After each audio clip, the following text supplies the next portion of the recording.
This is the BBC.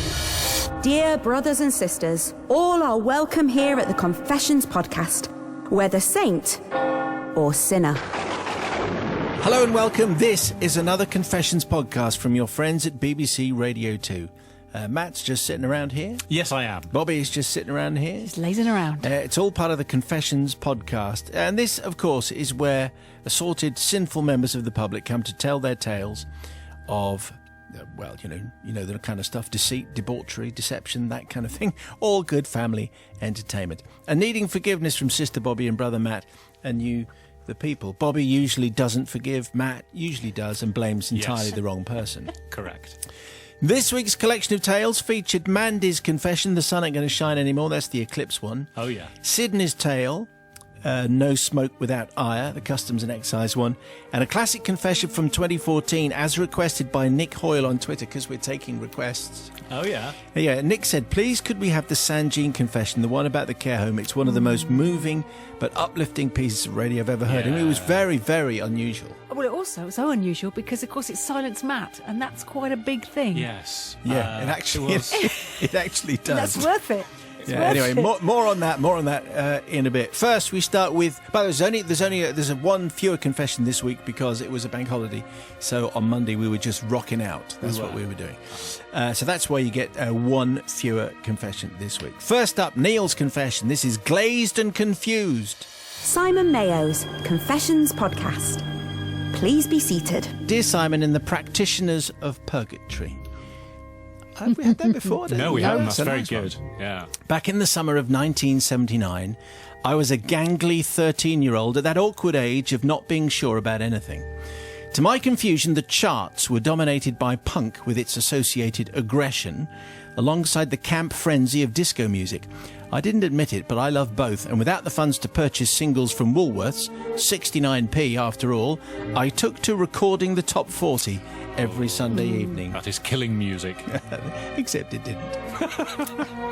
Each Sunday, absolutely everyone's done this. Right. Each Sunday I would be poised like a coiled spring, ready to press stop on my sister's tape recorder at the merest suggestion that Simon Bates was about to start talking over the end of a song. This was a somewhat haphazard affair, resulting in my recordings either abruptly ending after less than 2 minutes or being ruined by Mr. Bates wittering on about Anita Ward going down one place since last week. Or if you need a reminder for younger listeners... Good evening, this is the Top 40 as compiled for the BBC by the British Market Research Bureau. There you go, there's the aforementioned Simon Bates doing the chart. Anyway, says Neil, there had to be a better way.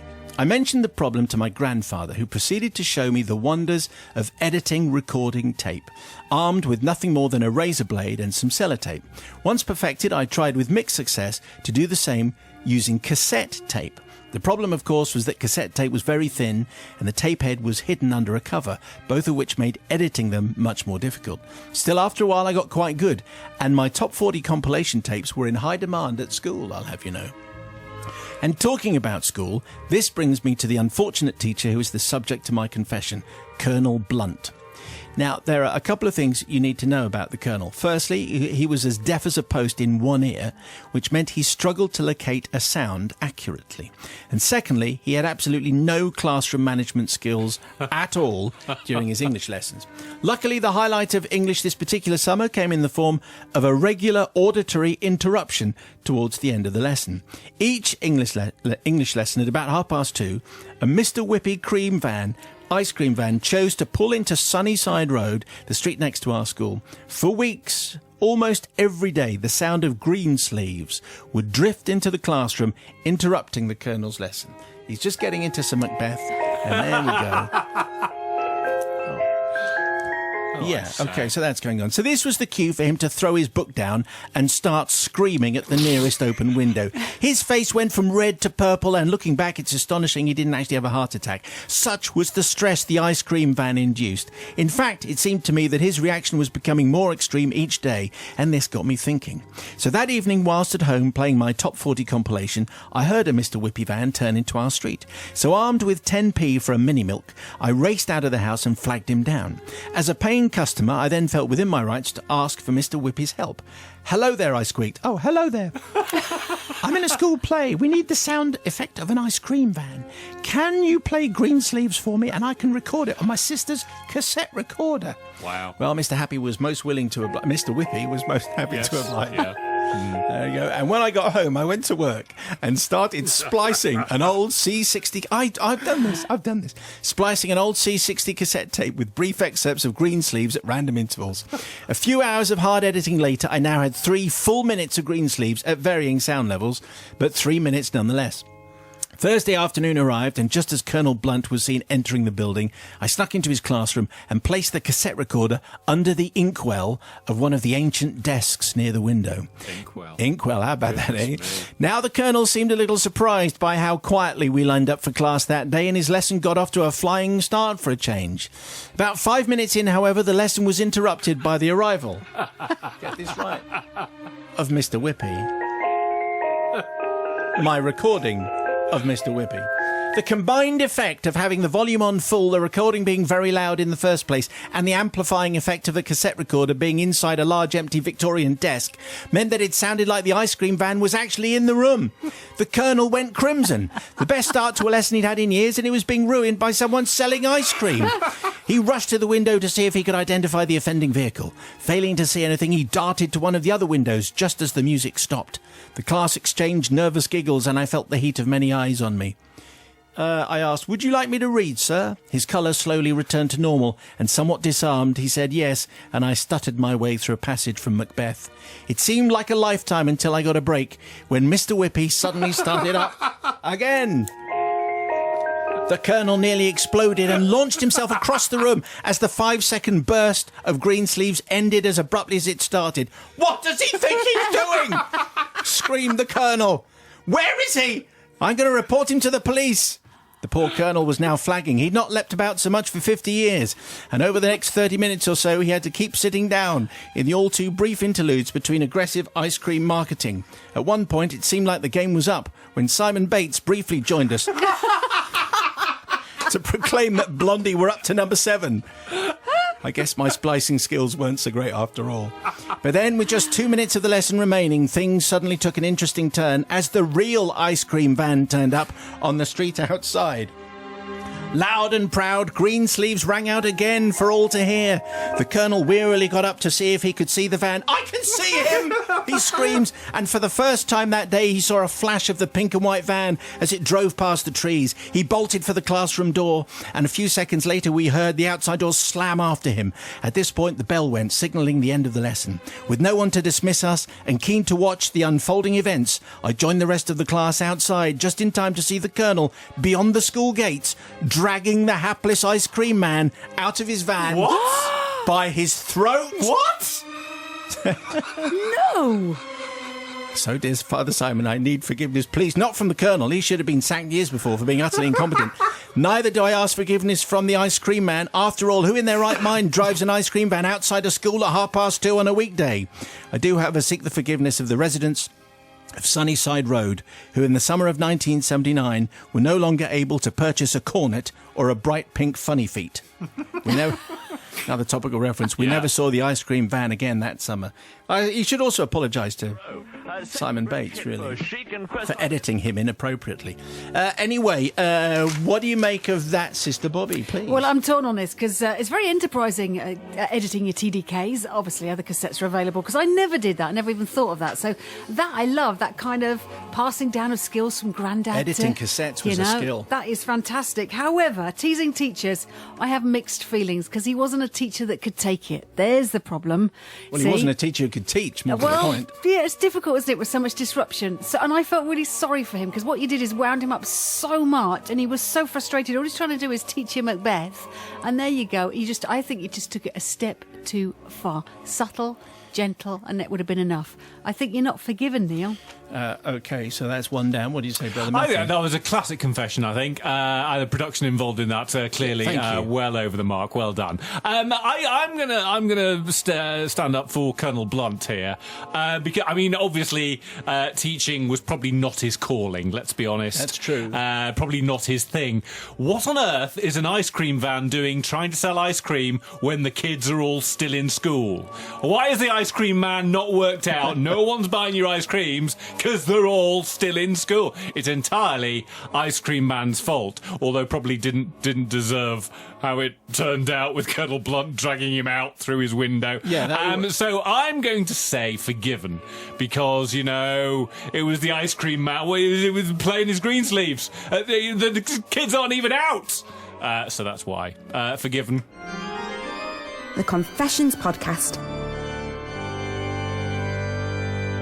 Dear Father Simon and the Forgiving Collective, the eclipse in America a few days back got me thinking back to the total eclipse that we experienced here in the UK in August 1999, and an event that I am thoroughly ashamed of to this day. Hopefully nothing like that book that we had Yes. Hopefully not. on the Radio 2 Book Club. It's nothing like that. Good. Well, it wouldn't have got through. No, that's true. That's absolutely true. I was in Falmouth at the time, and on the morning of the eclipse, I headed down to Pendennis Castle, which I had already earmarked as a good place to watch the event. There was an area inside the walls giving clear views to both the east and the west, which, when the eclipse happened, was perfect, regardless of where the sun was in the sky. After fighting my way through the thousands of people that had descended on the town that day, I took up my position, ready for the big event. There was then a long wait until the eclipse was due to happen, and I heard the lady standing next to me explaining to her 7-year-old daughter what was going to happen. She went through all the details, how the moon's shadow crosses the Earth's surface. It'll all go very dark. We'll see the moon shadow coming in very, very fast. It'll go dark, and then all very exciting. And then she added, of course, when the eclipse happens, we have to keep our fingers crossed and hope that the sun reappears. If it doesn't, it actually means that the world will come to an end. Okay.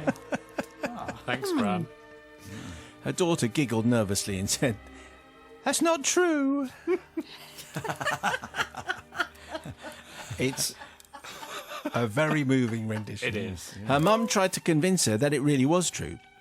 And at that point, for some reason, my brain decided that it was time for me to enter the conversation. Good.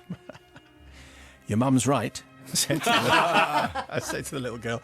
"That's why everyone is so interested in seeing the eclipse, and they're all a bit nervous. They're all hoping that the sun does come back out. Otherwise, that'll be it. End of the world. We won't be able to survive without the sun. We might last a few days, but then everything will freeze Okay. in the dark." The little girl looked at me in awe whilst her mother said, "See, told you."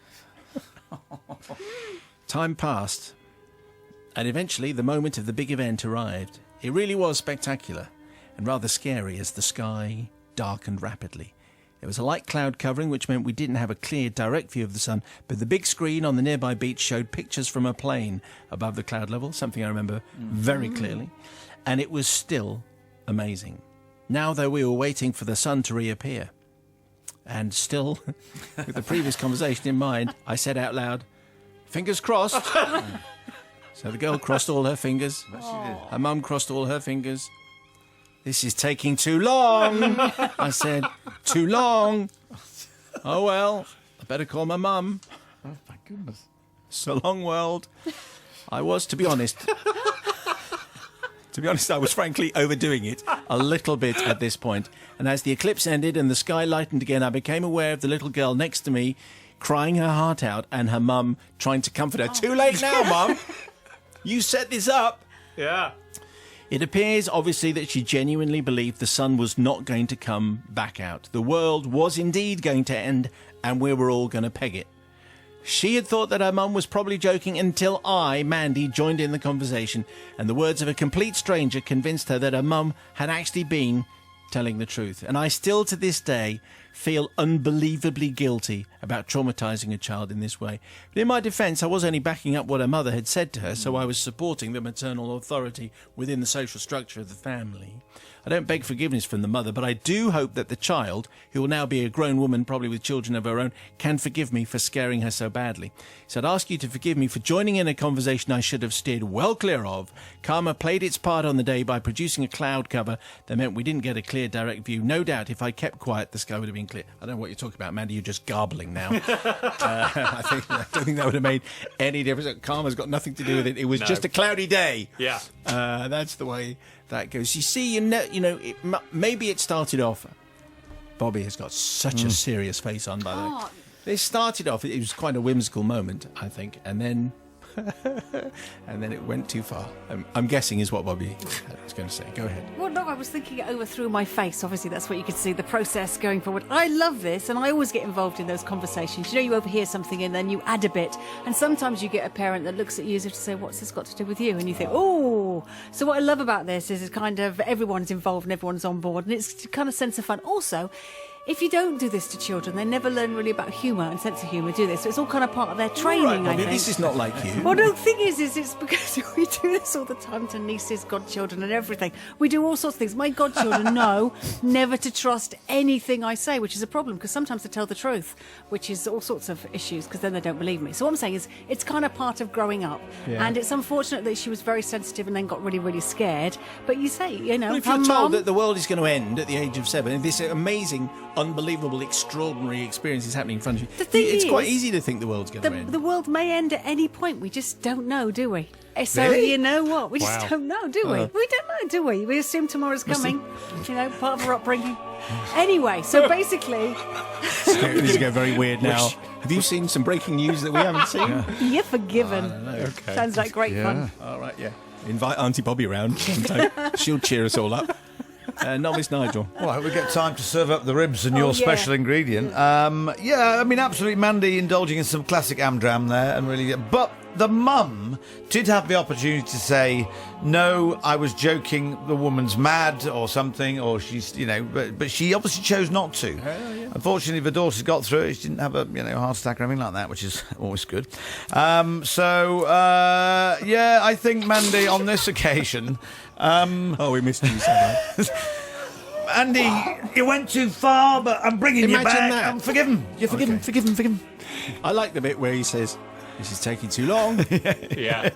Listen, this is how astronomers with the ancient civilizations would say, unless you give me what I want, I'm going to make sure that the sun is blocked for all of eternity. And they give them all that they want, and then, as if by magic, the moon would move, and that's how to make money.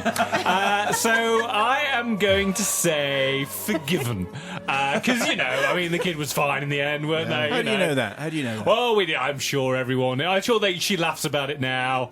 That time I thought the civilization was coming to a close. Yeah. Simon Mayo's Confessions podcast. Still to come, one of the best metaphors on confessions for a long time. Brian felt ebullient at exceeding the expected haul and called off the search. But my thoughts were darker than a goth's wardrobe. I would have revenge. You see, the good thing about that is I can imagine using that and then claiming it as my own. And it also works, doesn't it? Being darker than a goth's wardrobe. Yes. We all know what that means. It explains, and it's not hurtful in any way. No, I'm a goth. That's fine. Descriptive. You're not a goth. Well, I'm, ish. You're not even slightly gothy. Well, I'm gothish. Are you emo? Yes. You're that's- not- in what yes, very way? much. Are you? I wear black socks. Yeah. And, yes, but a Sisters of Mercy. in Nothing wrong your with that. head. Anyway, before we head back to the confessional booth, a couple of new bits and pieces from our parish notice board. This may well end up as being one of the favourite parts, actually, of this podcast, because we've got all the confessions that we get so many. Thank you very much, Steve, for sending them in, but a whole bunch don't make them on. Obviously, the majority don't get on. As we mentioned on last week's podcast, we're grateful to anyone who takes the time to send them in. That's very, very nice. Thank you very much, Steve, for taking the time. However, we do have to maintain a certain standard of decorum. No names, however, if you sent in one of the following confessions. Okay, go on. Try and describe in a few words the confession, and it should become apparent why they didn't make the cut. Okay. The confession about a child doll that was painted to make it look like it was crying tears of blood. For a school nativity. Yes! Is that a Sibley? What's wrong with that? That's fine. Let's put that one through. The confession where the person fat shames their sister by talking about the time they fell through a garage roof. No. That's not fair. That's No. The one where a parent inadvertently taught their child a popular Cliff Richard song, but replaced the word congratulations with a biological term beginning with E. And celebrations. I want the world to know that you're in love with me. I want you to know that's the first single I ever bought, and now it's spoiled. I've got one similar. Why would you? You can't teach Why a child not? that. Why not? Yeah, very good. And the confession about getting the shadow of your hand to rest on parts of an oblivious individual's anatomy. Right, we all know what that is. Yeah. So just to be clear, none of these are okay. Please send us your confessions. But obviously, we're going to broadcast them to a lovely family Correct. audience. Yeah. Now what's going to happen is people are going to send in X-rated confessions just to get this one-line summary. But there's no glory in that. Anyway, you send yours to confessions@bbc.co.uk. The podcast hangs around forever, by the way. Last week we got... How many mentions of different times did we get last week? Well, different times. Pen knives, different times. Different times. There you go, different times. Isn't it a sweet taffy? Different times. Yes. We'll move on. Different times. These were, So we had 7 last week. Wow. This week, different times, ask your parents. That's it. just the one. Really? Yeah. I've got But it no was a idea. bank holiday, that's why. That's We lost today. That's exactly what it is. And last week we asked you to give us a rating. Wherever you get your podcast from. I mean, basically, what a lot of podcasts do is they say, would you rate us on iTunes, please? Because it really helps. iTunes as well. Probably What did I say? rate it on iTunes as opposed to iTunes. iTunes. But you could rate it on Golden Hour. Rate it on iTunes. Or Smiley Miley in the mileage game. Anyway, okay. So what a lot of podcasts say is, would you rate us on iTunes? Yeah, they do. Okay. But what I said, because I didn't want to mention iTunes, or even iTunes, which is probably why I said iTunes, is I said just rate us where you get your podcast from, because you can get it all kinds of Correct.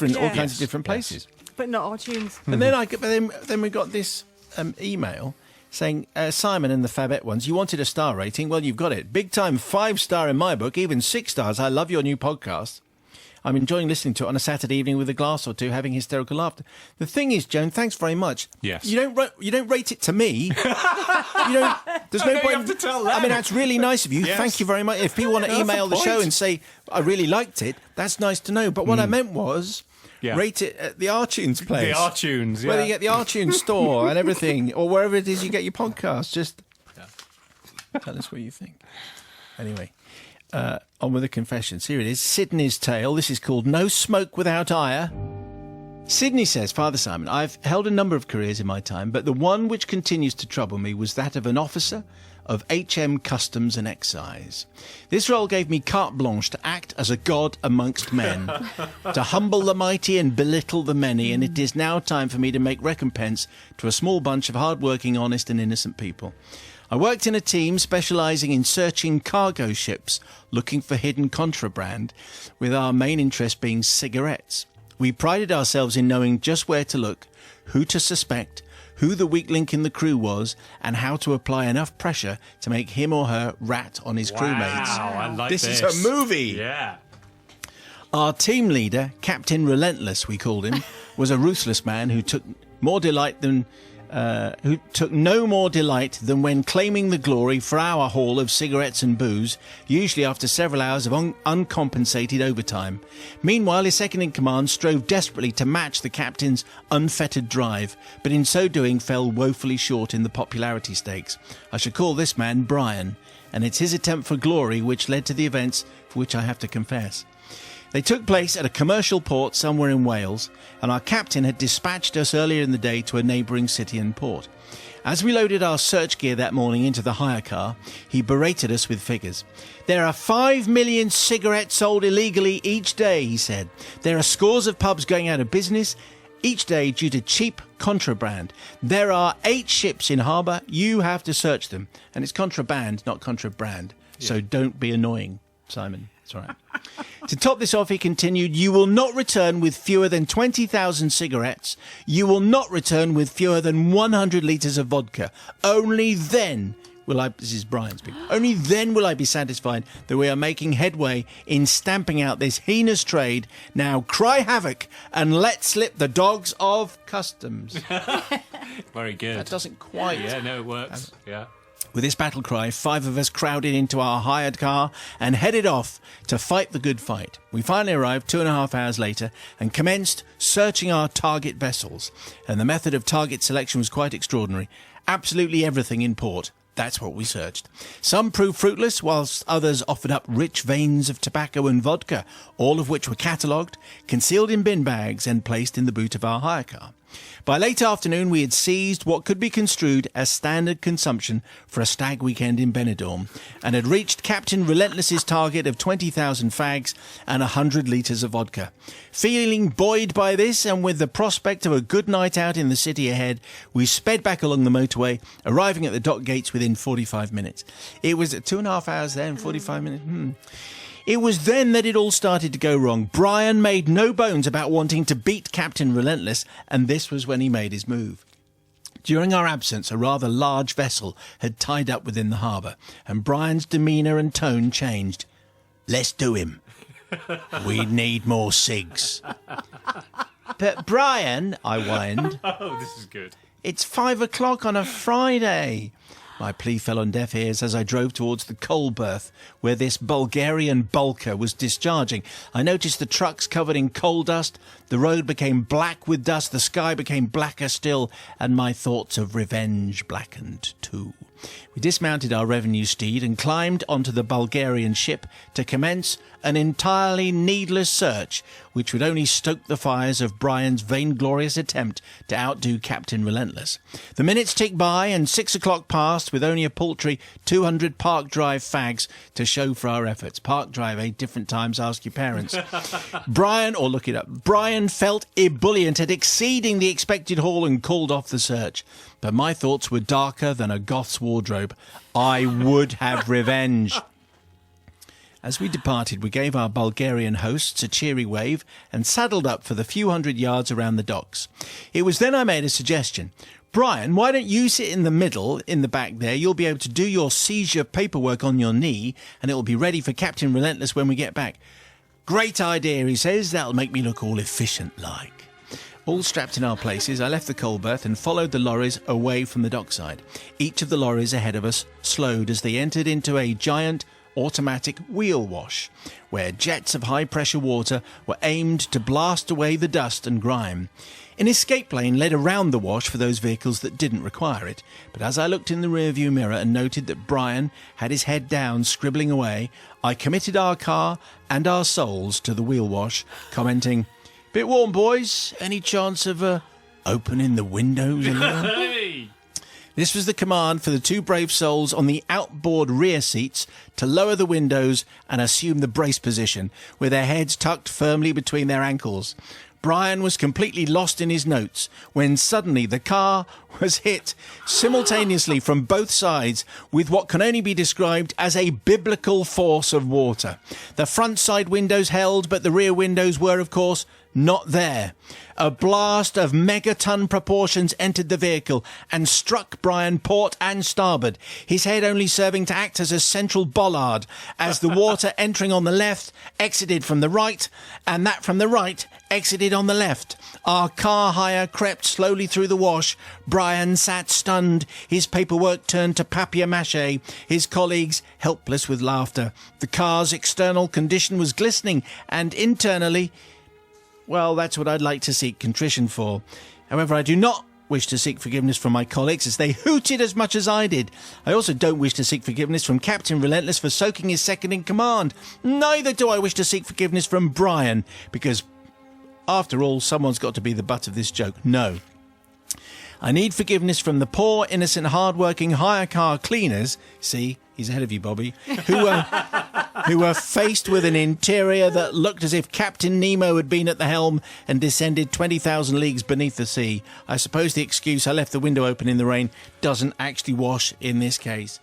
Well, Sidney executing his revenge, spectacular stuff, because that sounds like not an ordinary car wash. That's not just your average squirt with some sponges going around. That's, as he says, a megaton proportion, a biblical amount of water that's coming in. What do you say, Sister Bobby? Well, this is really easy, but I'm just going to ask a couple of questions. Were they only looking for vodka? Was that the only spirit that people spirited in? It appears to be just vodka, no vodka whiskey, and fags. No wine, no anything. And then also, they needed a very big hire car, surely, a huge one to get all that stuff in. I was surprised. There's 5 of them and 100 bottles or 100 litres of vodka. That's a lot of glass and a lot of cigarettes. Yes. It's really easy, Sidney. You're not forgiven. Why? Because I once filled my car with water by parking it too close to the Thames. And the job entailed taking out the whole interior of the car to dry it out. Yes, it's another story. River? No, it didn't. It was parked next to the river, but there's a tidal surge. What I'm getting to the point is that hire company would have had to remove the whole of the interior, and there would have been at least a couple of knife cuts in the carpet to get it all out, because you can't dry a car out if it's full of water without taking it all out. All your fags and vodka, they must have Well, been that was ruined. the least of the problem. It was the hire. He wanted forgiveness for the hire car workers. Absolutely not. Brother Matthew. Well, I mean, he'd have paid a deposit, won't he, on the hire car? So, you know, them's the rules. You pay your deposit and then lose your deposit when you decide to go through a car wash that fills your car with water. So I'm going to say forgiven, because which of us could honestly say in the same situation we wouldn't have thought this will be hilarious? The person in the back doesn't know that we're about to go through this massive car wash and get squirted on both sides by something that's there to remove coal dust. It would have been hilarious. All of us would have done it, and for that reason, let he who would not have done it cast the first stone, and we would have all done it. So I am going to forgive. This is the place where penitents seek our pardon for their sins. Simon Mayo's Confessions Podcast. Well, they were this week's confessions. If you forgave anyone, or if you just want to join in because something has occurred to you and you'd like to unburden yourself, confessions@bbc.co.uk. Now, before we finish, treat something we've unearthed from the BBC Crypt back in 2014. If you heard this first time, you will definitely remember almost every word. Confessions aren't known for being poignant. Confessions aren't known for being particularly moving. And then we got this tale in from Sanjean, and I remember when I got it into Radio 2, reading it, thinking, this is an incredible story, but I don't know what to do with it because it isn't a classic confession. And then we knew that Michael Morpurgo was coming on the show in a couple of months' time, and so we waited. And so this happened. Dear Father Simon and the Confessional Courier, my story takes place over 30 years ago when I left the home counties to attend university in the glamorous city of Hull. Apart from the culture shock, my friends joked that maps simply indicated that the lands above Birmingham, there be dragons. Life as an undergraduate in this fine city proved very enjoyable indeed. Now, in case my children hear this confession, let me say that I spent my time as a new undergraduate diligently attending all my lectures and tutorials, studying hard in the library, abstaining from alcohol and ensuring that I was in bed at a respectable hour every night. Well, not much of that is true, but these were the heady days of student grants, cheap beer and plenty of joyful entertainment. Now, being aware, lots of confessions have started in this manner, but very few continue like this.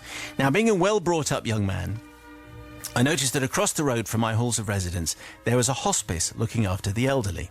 Feeling a little ashamed of my several weeks of bacchanalian debauchery. First time that phrase has ever made it into a confession, by the way. Yes. Wow. I went over and offered my voluntary services to help in any way that I could, that any way would be of use to the nurses there.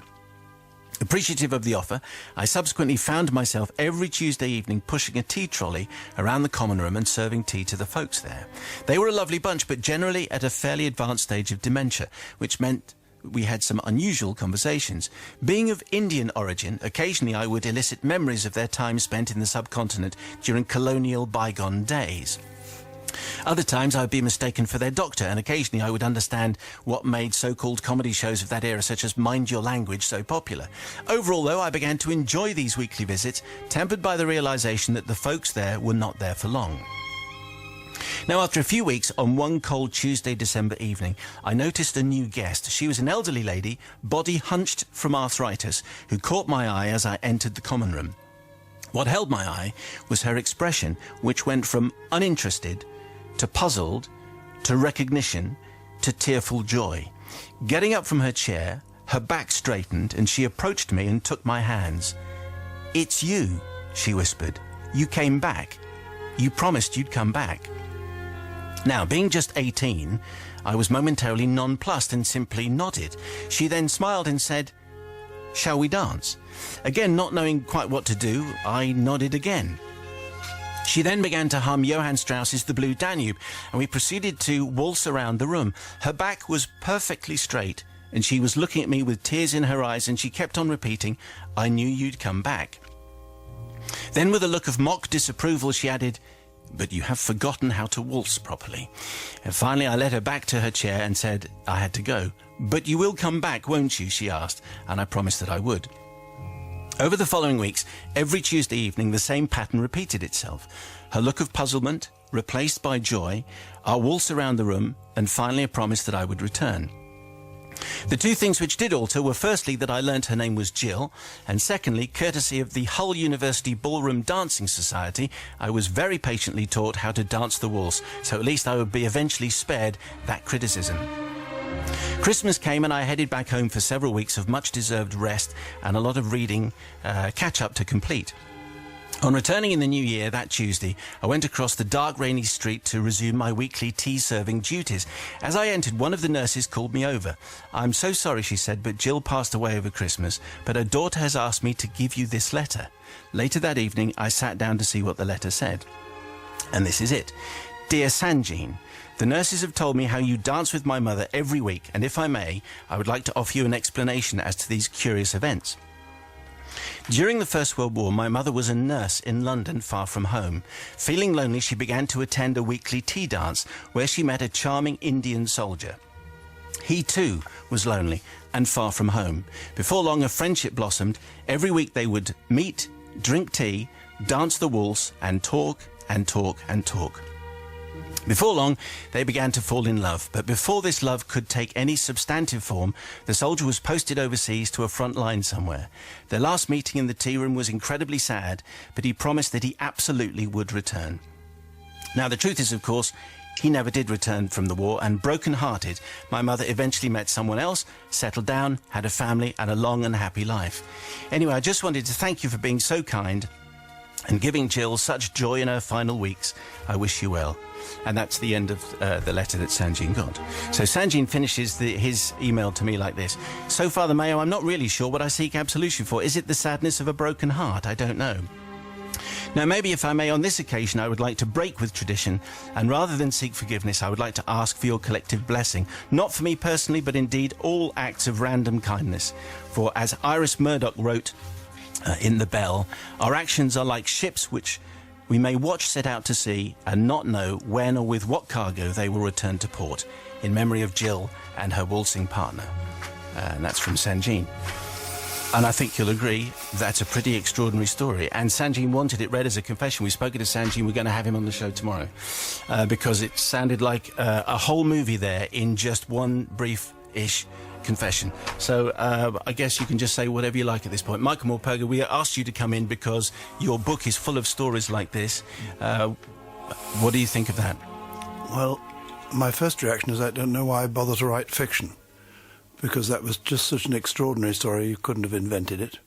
I have written several stories which are about memories, fading memories. I wrote one called The Best Christmas Present in the World, which is about a lady with dementia thinking that someone was someone else, but it wasn't nearly as powerful as that. What's wonderful about this, it has the power of truth. That's what's extraordinary about it. And it was beautifully told, too. That's what I thought. Rebecca, what did you think of that story from Sanjean? I think it definitely could have come from one of your books, Michael. It's a very touching and powerful story. I think the juxtaposition between the modern... Well, at that time, he was an 18-year-old, and her. She was at the other end of her life. And the fact that it had a physical effect on her back straightening up and everything. Quite extraordinary. Yeah. Very sweet as well that he went to learn to dance and learn to do the waltz in order to be able to dance with her properly. So, yeah, definitely gets my blessing for many reasons. But, yeah, wonderful story. Sanjean sounds like one heck of a guy, Matt. He does. Wow, that's had a profound impact on me, I think. Yeah. No, I'm really lost for words. If we were going to be forgiving, I'm not sure I'd be forgiving him for the impact it's had on me. It's absolutely wow. That's our classic confession for this week, and you have to say, I mean, it is completely unlike any confession you've ever heard. And we spoke to Sanjeev the next day, and he said he sent it in because he'd been listening. He couldn't think of any other way to tell us about the story, so he wrote it in a confessional style. But it's an amazing It is an amazing story. Never underestimate the impact a tiny positive action can have on someone's world. And as you said, it made Matthew be quiet. Yes, it did. I was because you didn't know. I didn't tell you what the story was. No, it was unusual that Michael Morpurgo was reading it out, so you sort of were equipped. You thought, all right, something different is going to happen here. But yeah, I was totally bowled over. If you have a particular confession that you remember that you'd like us to try and find, then let us know. confessions@bbc.co.uk. Sister Bobby, you forgave 1 this week. That takes your tally to 60.